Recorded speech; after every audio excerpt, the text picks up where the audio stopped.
Merci beaucoup à vous et n'hésitez pas effectivement à poser toutes les questions, questions humaines qui viennent de la salle, c'est important.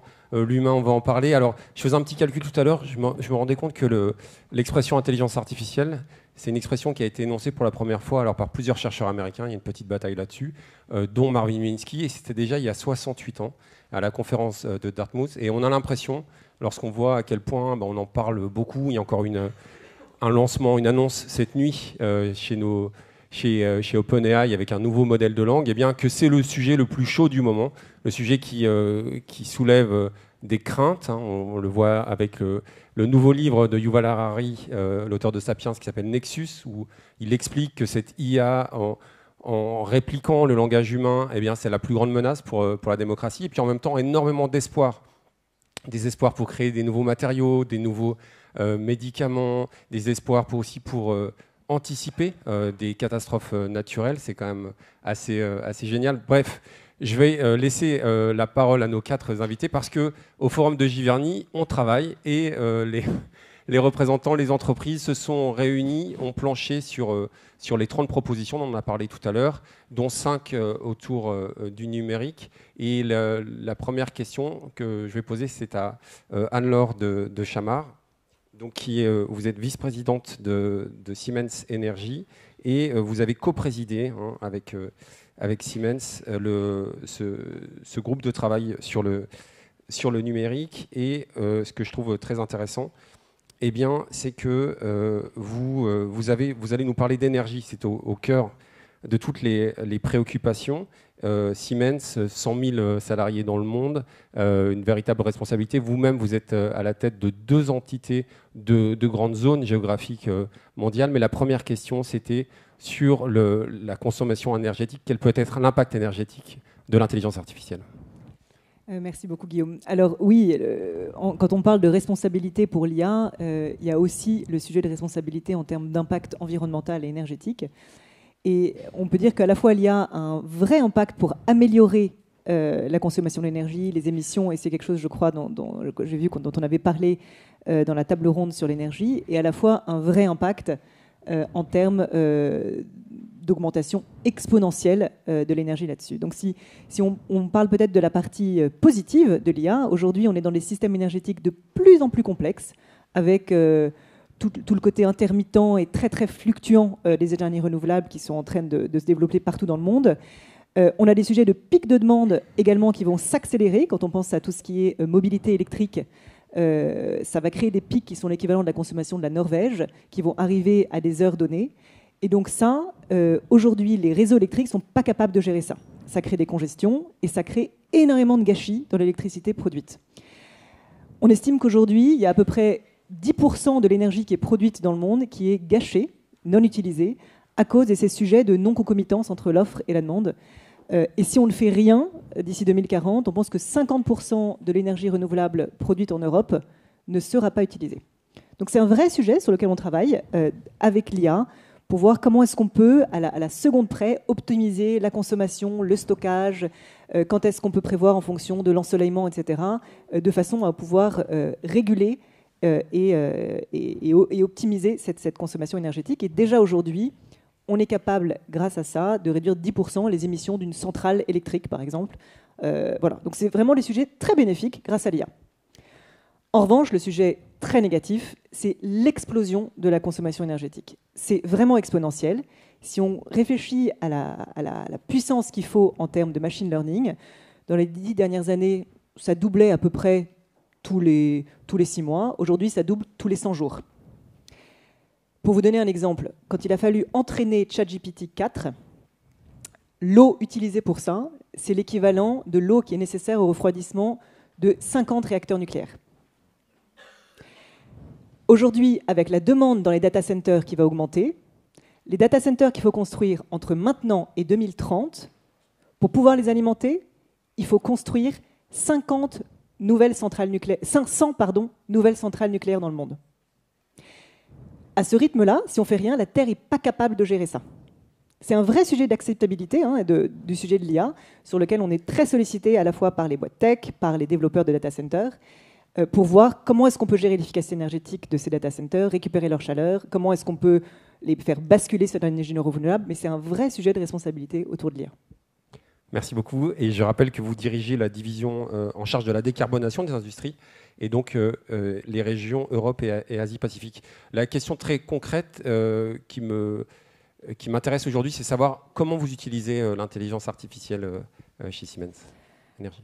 Alors, nous, donc, on est une entreprise industrielle, hein, donc on a beaucoup d'usages autour du manufacturing pour pouvoir optimiser les processus de manufacturing, la supply chain, réduire les risques d'accidents en termes de sécurité au travail, pouvoir faire tout ce qui est maintenance prédictive. Voilà. Donc, on a lancé pas mal de choses. Pour être très franche, ça nous coûte très cher. Et aujourd'hui, on n'a pas... Enfin, c'est d'ailleurs une étude de McKinsey qui en parle. Hein, dans tous les use cases, donc dans tous les projets qui sont lancés sur l'IA, il y a à peu près 10% aujourd'hui qui vraiment montrent qu'il y a une vraie valeur quantifiable créée.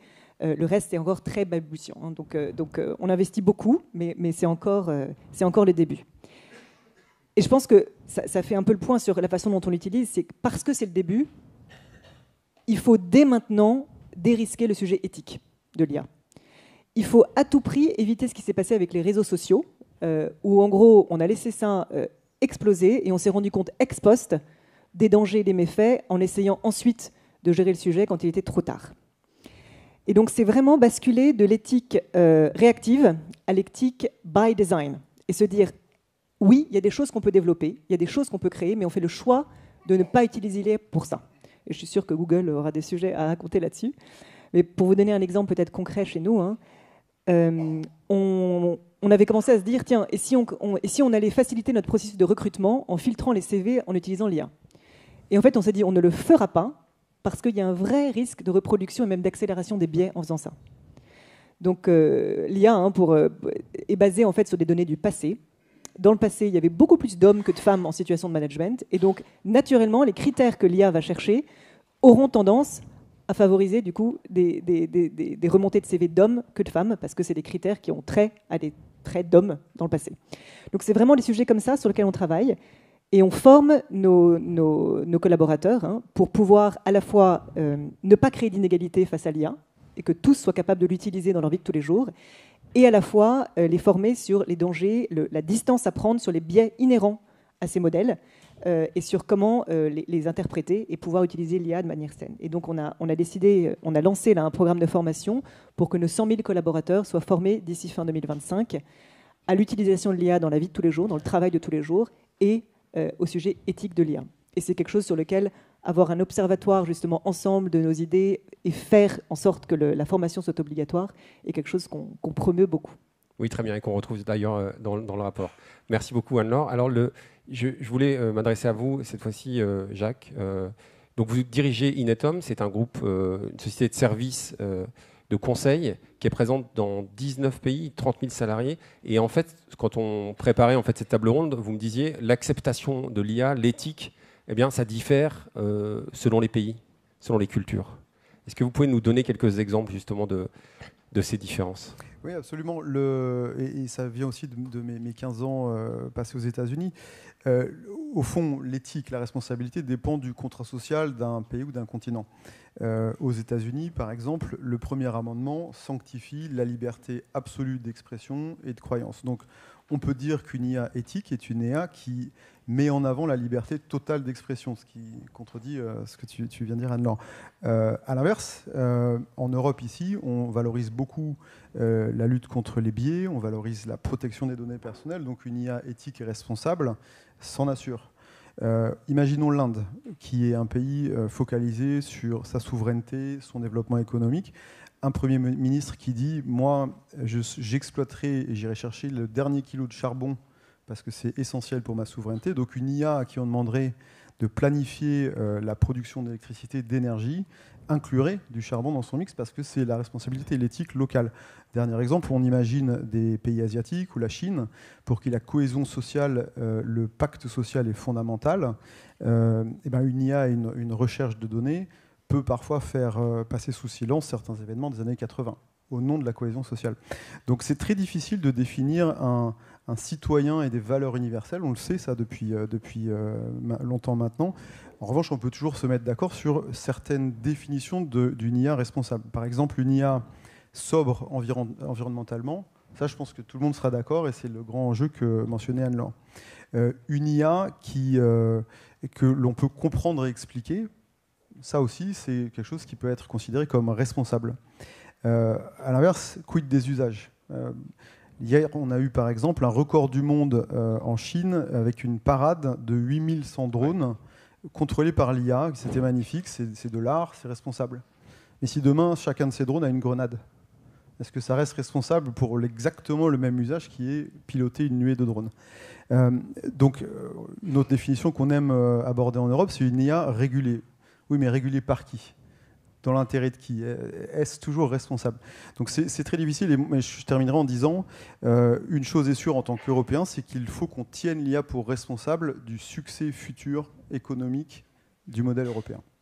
Oui, on a un peu l'impression que c'est une question de survie. Hein, lorsqu'on vous entend, il y a une proposition qui vous est chère justement dans le rapport, qui consiste entre autres à accompagner les organisations, les entreprises qui n'ont pas la taille suffisante pour les développer seules. Et en fait, vous dites à la France qu'il faut qu'elle se réveille, que l'Europe doit se réveiller parce qu'il faut y aller. De toute façon, l'IA, elle est là, et si on ne fait rien, on sera juste des spectateurs.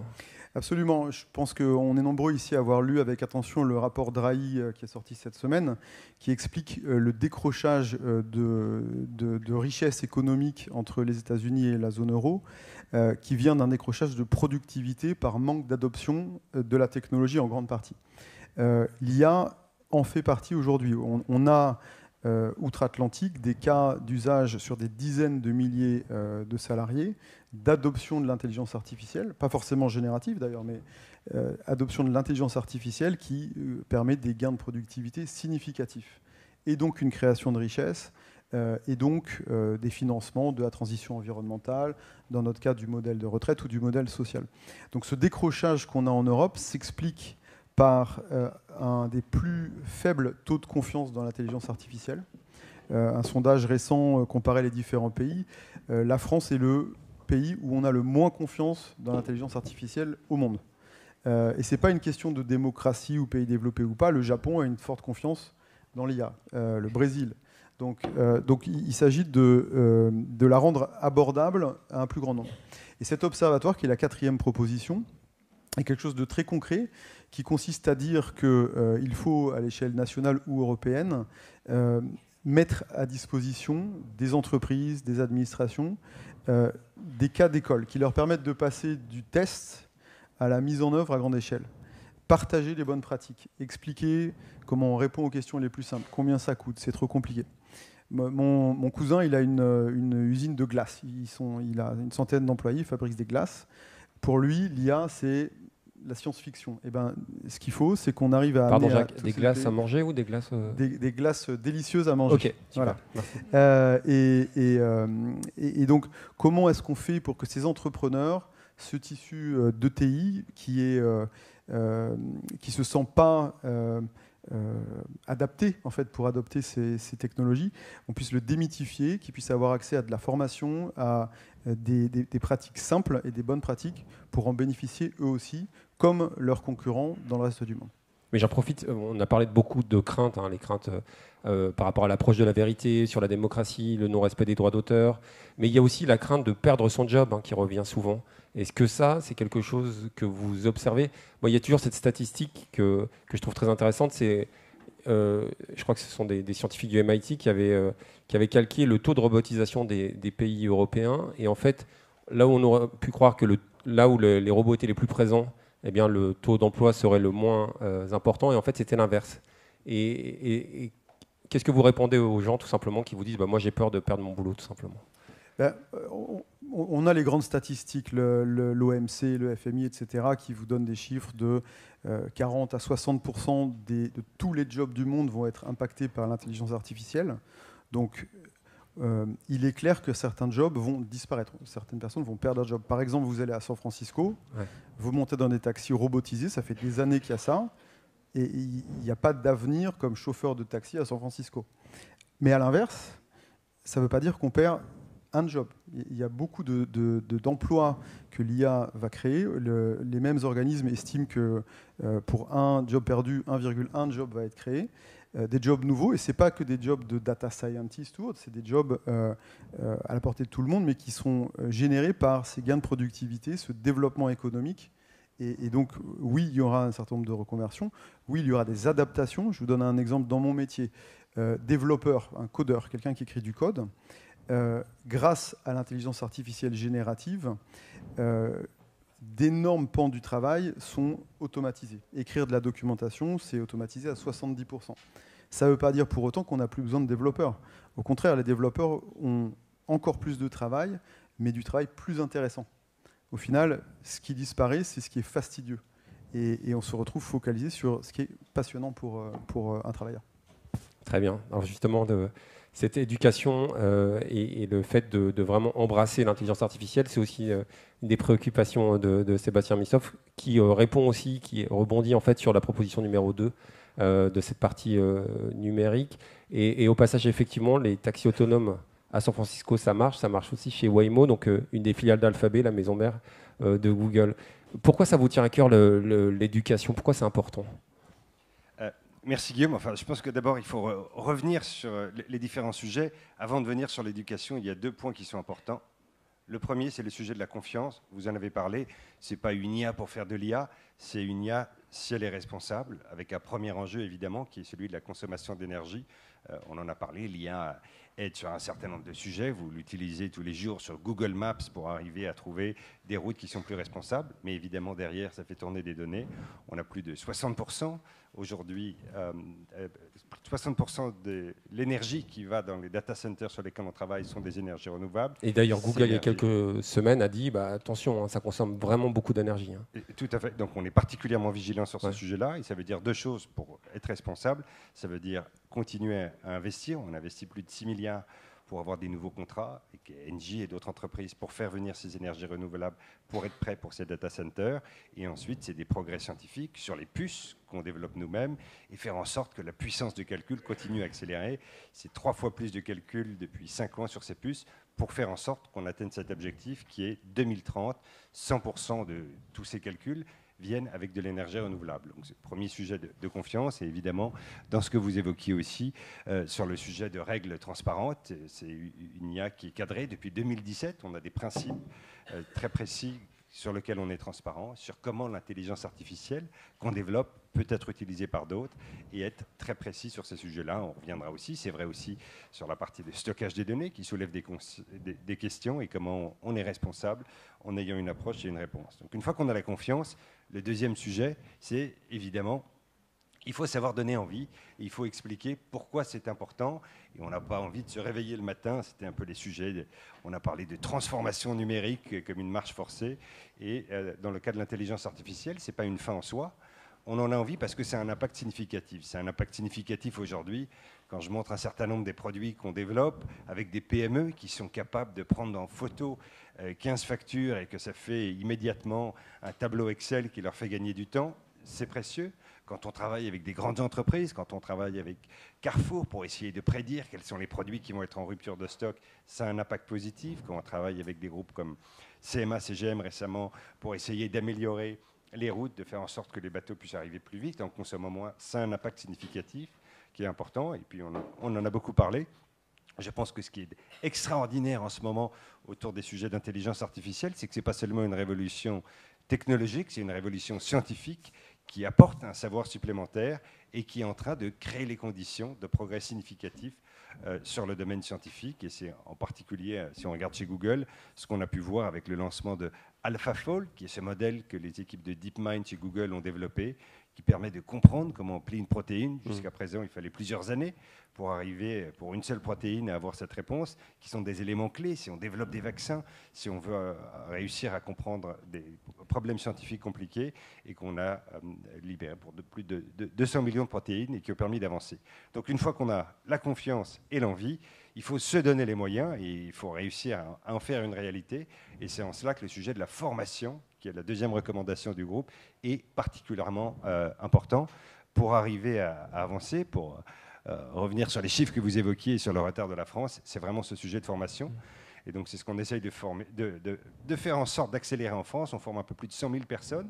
C'est à la fois former des PME, des TPE pour montrer les use cases, comment ça peut être utile, mais aussi réaliser sur le sujet des emplois que si on veut le mettre en place, il faut des data analysts, il faut des data scientists. Vous allez sur LinkedIn aujourd'hui, vous verrez qu'il y a des centaines de jobs ouverts sur ces compétences. Et donc, c'est aussi développer ces certifications qui fait en sorte qu'on investit sur la formation, sur l'emploi, pour permettre d'avoir les hommes, les femmes qui pourront aider à faire en sorte que ces promesses se réalisent. Et même aujourd'hui, je pense que même dans l'éducation au collège et au lycée, quand on regarde par rapport au système à l'international, on est complètement en retard.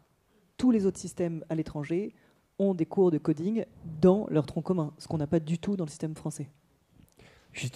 Merci beaucoup, Anne-Laure. Juste un tout petit mot sur cette invention de DeepMind, donc de Google DeepMind, qui a été rachetée par Google en 2014. Effectivement, ça permet la modélisation du repliement des protéines, et ça va permettre d'avoir des progrès assez dingues. Vous bossez avec pas mal d'hôpitaux, d'instituts de recherche sur la création de médicaments, de matériaux. Mais en même temps, vous posez aussi des questions éthiques, c'est-à-dire que parfois, il faut savoir dire non. Est-ce que vous pouvez nous expliquer un petit peu comment ça se fait très concrètement chez vous? Oui, c'est un très bon point, et je pense que c'est en effet un très bon exemple qui touche le progrès scientifique et les questions d'éthique qui se posent en même temps. On voit bien que si on est capable d'arriver à développer et trouver ces modèles sur ces protéines, on pourrait jouer avec des maladies, avec des risques évidemment qui peuvent apporter aussi ces progrès. Et donc il y a des règles très claires qui sont définies dès le départ, éthiques, sur le fait que le modèles qu'on développe sont en open source, mais on se fixe des limites sur un certain cas d'utilisation, sur certaines protéines qui pourraient déboucher sur des choses risquées et sur lesquelles on bloque l'accès. Donc c'est trouver en permanence cet équilibre entre évidemment continuer à créer l'open source, mais sur des sujets aussi importants que cela, avoir des règles sur lesquelles on travaille avec des groupes de médecins, des scientifiques et spécialistes qui nous aident à définir de façon très claire ces règles qui sont aussi partagées de façon transparente. Qui sont effectivement, qui doivent permettre de créer des nouveaux médicaments, mais pas créer de nouveaux virus. Et cette réflexion très rapidement sur l'open source, qui est au cœur de l'IA et au cœur du sujet de cette table ronde, elle est assez intéressante parce que, en parlant avec Yoshua Bengio, donc un Français d'ailleurs, qui est devenu canadien, qui est prix Turing, donc le prix Nobel d'informatique, il explique lui que l'open source, ça a l'air super comme ça, c'est génial parce que ça va permettre de savoir ce qu'il y a sous le capot, tout le monde peut s'approprier, on peut corriger les erreurs en temps réel, mais en même temps c'est comme si on donnait de l'uranium à tout le monde et ça va permettre de créer des bombes nucléaires. Yoshua Bengio, c'est quelqu'un qui était extrêmement optimiste jusqu'à il y a quelques années, et là il est inquiet. Est-ce que vous comprenez ce genre d'inquiétude et comment réagir sur cette open source? Ouais. Alors, on partage les mêmes réflexions. Les premiers modèles qu'on a développés étaient des modèles sur lesquels on avait tout le contrôle pour être particulièrement vigilant et se donner les règles avant de lancer les nouvelles versions de Gemini Advanced en français.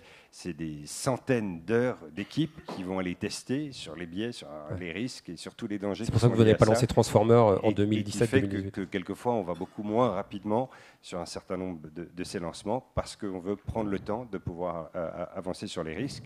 Et ensuite sur la partie de l'open source, donc on a été plus doucement sur ces sujets-là pour être particulièrement vigilant et de les lancer une fois qu'on a créé un cadre qui nous permette de mettre en place ces protections. Merci beaucoup. Merci beaucoup. Olivier Sichel, donc vous êtes directeur général du groupe Caisse des dépôts. Alors c'est une institution assez fabuleuse, très intéressante, qui a 200 ans et qui a investi dans des infrastructures, mais aussi de manière indirecte dans des entreprises qu'on peut juger comme stratégiques. Et pour vous, lorsqu'on a préparé cette table ronde, la réflexion sur l'éthique, sur les valeurs, ça passe aussi en soutenant des structures françaises. Je pense par exemple à Noomspot. Est-ce que vous pouvez nous expliquer pourquoi ça vous est cher? Oui, je pense qu'il faut revenir à la question que vous avez posée, que le Forum du Génie pose. Comment construire une IA responsable? Et au fond, pour répondre à cette question, il faut répondre à la question que posait Jacques. Responsable devant qui? Responsable pour Google devant le conseil d'administration de Google, qui pose le cadre. Responsable devant les actionnaires Microsoft pour OpenAI. Quand on voit un petit peu les errances de la gouvernance avec Sam Altman qui vient, qui repart sur des risques, est-ce que c'est ça? Donc moi, je réponds à ça avec une version très démocratique. Je dis responsable par rapport à nos lois. C'est ça la démocratie, depuis la caisse a 200 ans, mais la démocratie a 2000 ans. Responsable devant les lois qu'on se choisit et qui sont votées par le peuple. Et si je pense qu'aujourd'hui, on a une telle crise de la démocratie, et c'est un petit peu l'interpellation qu'avait faite Sébastien Lecornu en ouverture, c'est que les gens se disent, mais qui fixe le cadre? Est-ce que moi, en tant que citoyen, quand je vote au Parlement et que j'élis des députés, ça va véritablement faire le cadre? Et on voit que le cadre, il varie. Jacques l'a dit, entre l'Inde, entre les États-Unis, la loi du premier amendement, ce n'est pas tout à fait notre univers et nos valeurs. Nos valeurs, ici en Europe, elles sont profondément humanistes. Dans la Silicon Valley, vous avez un autre courant qui est le transhumanisme, qui fait que quand Elon Musk envisage de faire des implants dans le cerveau pour augmenter l'homme, nous, ça nous choque, mais là-bas, ça ne choque pas. La technologie peut tout. Et donc, je dis, il y a un responsable. Oui, elle doit être responsable au regard des lois que l'on a votées. Sauf que le problème qu'on a, c'est que le cadre français est trop petit. Et donc, le cadre qui est efficace pour réguler notamment les gens américains, et j'en sais quelque chose pour avoir participé à des grands combats de régulation, c'est le cadre européen. Et donc, moi, il y a une proposition dans le rapport qui me plaît beaucoup, c'est que la France soit plus présente dans ces instances de régulation, mais pas pour que la France soit présente pour être présente, mais parce qu'à travers l'État, c'est la démocratie qui va exprimer le cadre de régulation qui est efficace et qui est le cadre européen. Très bien. Alors on en parlait tout à l'heure, la Caisse a été très active dans la création de Numspot, à travers la Banque des Territoires notamment, et puis avec d'autres partenariats, Bouygues Telecom, Dassault Systèmes notamment, à Outscale, sur le stockage des données. Et en même temps, est-ce que cette urgence de créer des acteurs français très souverains, ça va s'appliquer aussi à l'intelligence artificielle? Je crois que vous parlez avec différentes startups, on parle de Mistral, on parle de H. Si vous voulez, réguler c'est bien, mais avoir ses propres champions, c'est mieux. À partir de là, les valeurs, elles sont innées, puisque les gens qui les dirigent partagent ce cadre de valeurs. Donc, dans l'IA, ce que tout le monde connaît, c'est que l'IA, elle ne flotte pas dans l'air, elle s'applique à des données.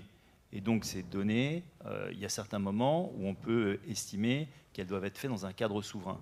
Souverain, ça veut dire quoi? Ça veut dire juste que les lois de la République et les lois européennes vont s'appliquer à ces données et qu'on traitera ces données avec les éléments qui ont été définis par le cadre local au sens territorial. Donc il faut que ces données, elles soient traitées en France. Et donc on s'est dit, créons un acteur qui s'appelle Numspot, qui se base sur la plus grosse boîte de logiciels française, qui est Dassault Systèmes, sur la base Outscale, avec des tiers de confiance, que sont la Caisse des dépôts, DocaPost, et puis un grand opérateur de télécom, Bouygues Telecom. Et donc ça a été lancé. Alors ça n'a pas vocation à tout, parce que toutes les données ne sont pas souveraines. Je veux dire, il y a beaucoup de données qui peuvent ne pas être souveraines du tout. Mais on estime que les données de santé, les données bancaires, et puis les données administratives, genre données fiscales, là, il y a un cadre qui doit être important, qu'on appelle dans notre jargon le SecNum Cloud, c'est-à-dire sécurité numérique pour le cloud, et qui fait qu'on sait que ces données, elles vont échapper à l'extraterritorialité américaine, et donc elles permettront d'être traitées et de continuer à être exploitées dans un cadre souverain, c'est-à-dire dans le cadre d'application que démocratiquement nous nous sommes choisis. Alors, tout à l'heure, on parlait un peu des combats d'avant avec les réseaux sociaux, et là on disait qu'il fallait créer une AI Ethic by Design. Est-ce que sur les données, c'est pas déjà un peu trop tard? Je ne le souhaite pas, mais quand on voit la force des hyperscalers, c'était un peu l'argument, vous savez, de la directrice du Health Data Hub lorsqu'elle a dit moi j'ai regardé ce qu'il y avait en France, j'ai regardé OVH, j'ai regardé. Alors ça date d'il y a quelques années, ça a beaucoup changé depuis. Mais est-ce que Numspot peut faire ce que font les hyperscalers? Non. Alors la réponse est non, et c'est pas fait pour. Je vous l'ai dit, on veut nous s'occuper de 3 verticales qui sont sensibles: la santé, la banque et puis l'administration. Mais pour tout le reste, on n'est pas du tout gêné, et ça va rester un marché ouvert. Mais pour ces 3 catégories de données, ces 3 verticales, on pense que là, la bagarre n'est pas perdue. Puis je vais vous dire, franchement, moi j'ai passé 30 ans dans la technologie. Ce qu'il y a de bien dans la technologie, c'est que ça bouge tout le temps, et que les cartes, elles sont rebattues de façon permanente. Il y a eu la bagarre du search à un moment, qui a été brillamment gagnée par Google, et puis après... Vous avez été très actif à ce moment-là. Oui, mais il y a d'autres batailles technologiques. Aujourd'hui, c'est l'IA, demain, c'est le quantique. En permanence, les cartes sont rebattues, et pour peu qu'on investisse, et c'est le grand message du rapport Drahi, et qu'il y ait un level playing field, c'est-à-dire un environnement concurrentiel qui soit équitable, moi, je pense que tout est toujours ouvert. Exactement. Et puis, il faut aussi rappeler, quand même, c'est quand même des beaux messages, qu'on a en France des super cerveaux. On a l'Institut des études scientifiques, des hautes études scientifiques, l'IHES, que tout le monde regarde avec envie, des cerveaux. Certains sont passés par les big tech pour créer notamment Mistral ou H, par exemple. Et donc, effectivement, rien n'a encore joué, en tout cas, sur cette IA. Sébastien, vous vouliez réagir sur les données ? Oui, enfin peut-être 2 éléments. Donc, je suis 100% d'accord avec Olivier sur ce point-là, sur le point de la loi. C'est très important. Et plus il y a des lois claires, plus on peut innover. Et on a tous les mêmes éléments. Et c'est absolument important. Et complètement d'accord que plus on a ces règles, plus on a ces lois au niveau européen, plus on peut avancer rapidement. C'est le cas en ce moment autour de l'IA, sur lequel on avance plus vite avec l'IA Act, avec des règles qui permettent de pouvoir avancer. Ensuite, sur le sujet de la responsabilité et des lois, on revient, on parlait de la démocratie, du débat éternel entre Antigone et Créon, et les lois de Créon et celles d'Antigone. La difficulté, évidemment, et vous parliez du rapport de Mario Draghi cette semaine, c'est qu'on est dans des périodes nouvelles, avec des innovations sur lesquelles il n'y a pas encore de loi. Et donc, je crois passionnément aussi que cette approche responsable des entreprises, dans les cultures des entreprises, est aussi important sur des nouveaux univers. Ce n'est pas juste obéir aux lois, c'est dès le début, dans la vision qu'on se donne, avoir cette notion de responsabilité qui doit être engagée, sur laquelle on ne le fait pas juste par peur d'être pris par un régulateur, mais parce que ça s'inscrit dès le début dans la mission de l'entreprise. Je pense, pour nuancer sur l'approche, il y a une chose intéressante que je trouve moi, dans l'approche carbone Europe versus États-Unis. On a notre habitude, et je ne parle pas de la France mais de l'Europe, de mettre un cadre, des lois. Si vous outrepassez, je tape, je punis, vous payez. Ce que je trouve très intéressant et incitant avec le IRA aux États-Unis, c'est si vous n'émettez pas de carbone, je vous fais des réductions d'impôts. Et donc il y a un alignement qui est organisé pour les entreprises à se localiser, etc., pour des raisons gagnant-gagnant et qui amènent un comportement vertueux. Et je pense qu'on peut s'en inspirer sur l'encouragement à l'innovation et à la recherche dans ces domaines de data et d'IA, avec une approche non pas par la contrainte, mais par l'encouragement à la modernité.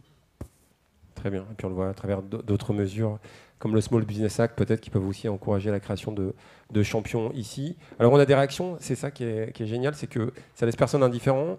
On a des questions qui expliquent je ne comprends pas très bien, cela pille la ressource en eau, ça consomme jusqu'au dernier gramme de charbon, et pourtant, vous dites tous que c'est génial. Alors, faut-il construire une IA puisqu'elle est irresponsable? Et puis d'autres réactions qui disent, si on régule trop, on l'a vu, hein, ça c'est l'actu avec le lancement, les dernières annonces d'Apple Intelligence il y a quelques jours, qui ne seront pas disponibles en Europe avant plusieurs mois.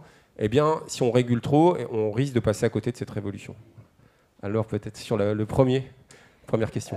Oui, alors, sur la première question, et d'ailleurs j'ai vu juste avant une question qui était, mais vu qu'il faut déjà décarboner l'industrie et le transport, elle est en dessous donc on ne la voit plus, mais vu qu'il faut d'abord déjà décarboner l'industrie et le transport, pourquoi est-ce qu'il faut qu'on commence à aller devoir mettre toute l'électricité renouvelable pour l'IA? En fait, sur ces deux sujets, déjà, l'IA, vu la montée galopante que ça a dans les années à venir, on sait que dans les 5 prochaines années, l'IA, ce sera 10% de la consommation énergétique du monde. Donc ce sera un tiers de l'industrie. Donc oui, il va falloir s'en occuper aussi.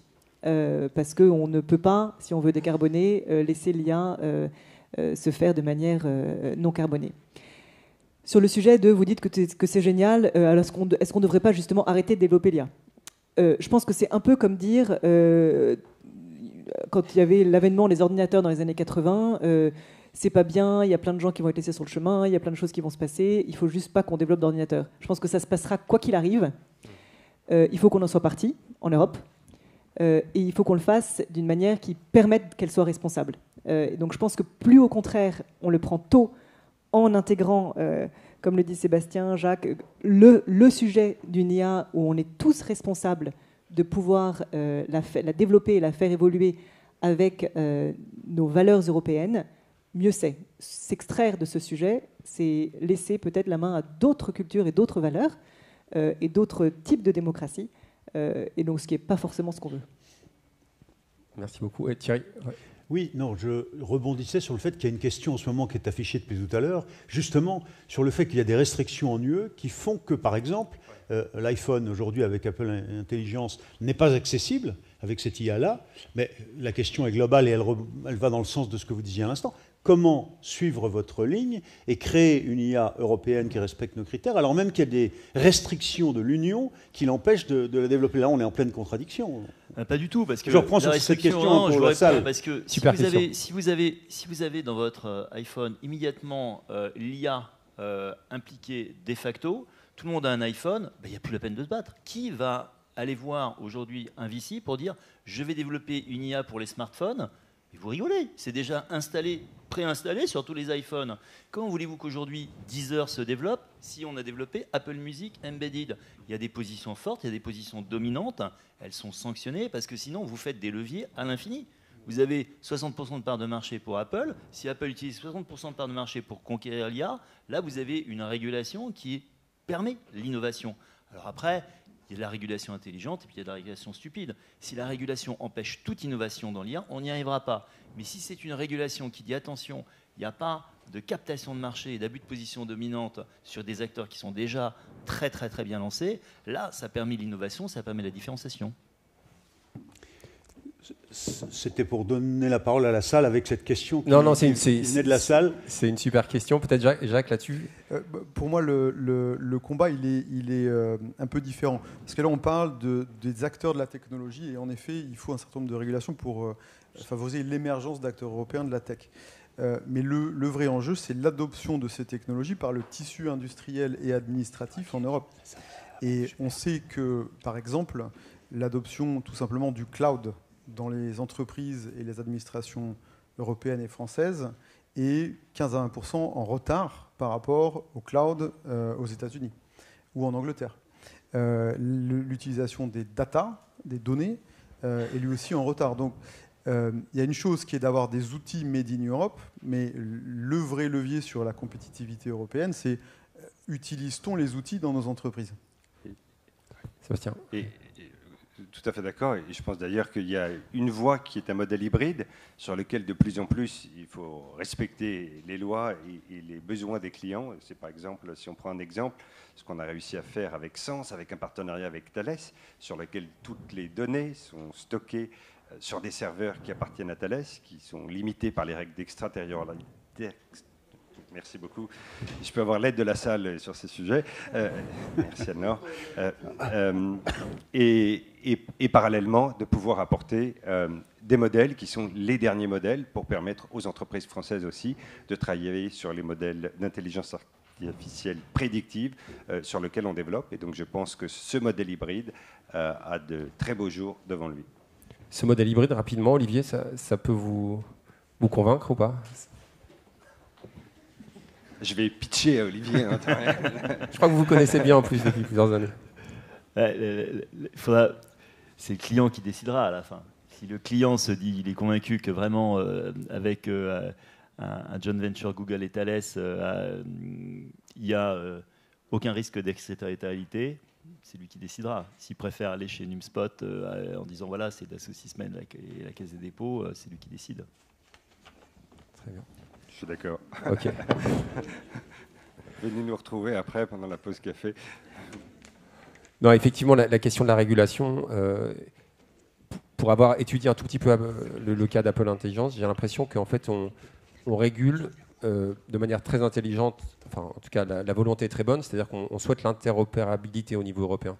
Et en fait, c'est ce qui fait peur, si j'ai bien compris, chez Apple, lorsqu'ils expliquent que pour avoir une intelligence artificielle la plus intuitive possible, ils sont obligés de faire circuler des données entre elles et ça va contre ce qu'ils ont toujours promis, c'est-à-dire de respecter les données privées des utilisateurs.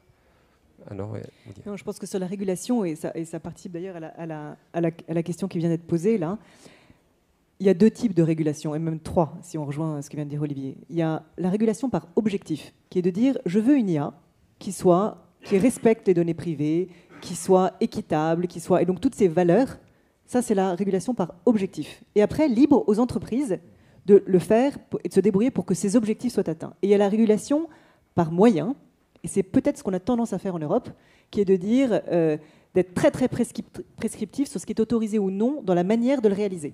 Et c'est là qu'on se tire une balle dans le pied, qu'on se met en retard par rapport aux US, qu'on n'arrive pas à pouvoir encourager l'innovation. Et c'est là-dessus qu'il faut qu'on soit très vigilant.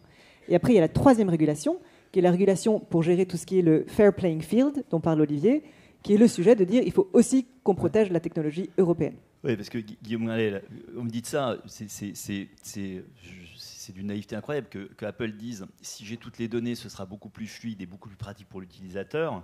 C'est comme si, il y a 20 ans, moi je dirigeais Wanadoo, je vous avais dit, écoutez, j'ai tous les clients chez France Télécom, et je vais leur faire une facture unique avec laquelle il y aura l'Internet et le mobile, et il n'y a pas du tout besoin d'avoir Free, d'avoir Bouygues Télécom et d'avoir des concurrents. Ce sera tellement simple. J'ai tous les clients, je suis en monopole, je leur propose le mobile, je propose l'Internet, je les connais déjà, tout sera dans un seul package, sauf que ça ne marche pas comme ça. Ce qui marche, c'est la concurrence, c'est l'innovation, c'est la conquête des clients, c'est la différenciation. Et vous voyez, quand il y a Apple qui dit ce sera quand même beaucoup plus simple pour le client, c'est le même type de discours. C'est sûr. Merci à toutes et à tous. Merci pour cette table ronde passionnante sur le numérique. Merci.